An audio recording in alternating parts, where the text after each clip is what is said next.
Hey, how's it going? And today we're taking a look at defer inverse code.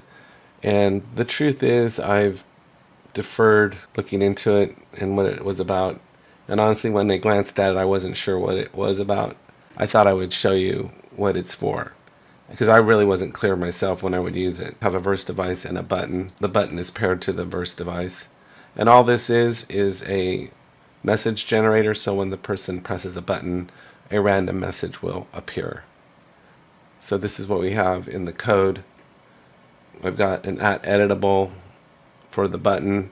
I have an index value variable and a string to print variable. And then I have an array with some messages in it. Actually, I have 5 messages. The last message is for the defer to print out.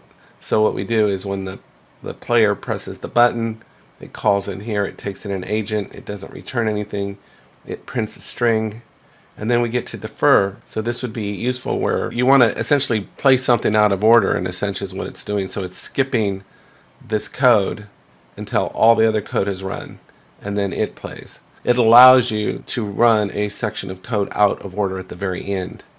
So that could be useful, as they said, for like cleanup and stuff like that. And that's exactly kind of what I do. I use it here to send out this thank you for using the message generator. It skips its section of code until all the other code is run. And so here what happens is this gets skipped then, and then this assigns a random value, and then it prints a random message. And then it plays this. So it would be useful for any time you want to delay something to the end, a section of code until the end.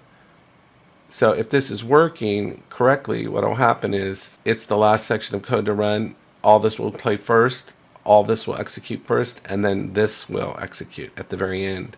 And then it'll print this message here if it's working. So let's see if that's what we see. Hit start game.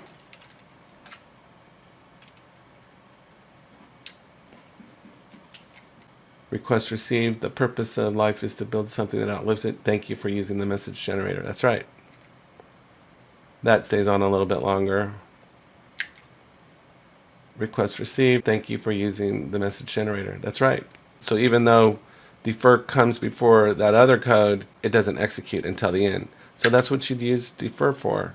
I hope you found that helpful. Take care, and I'll talk to you next time.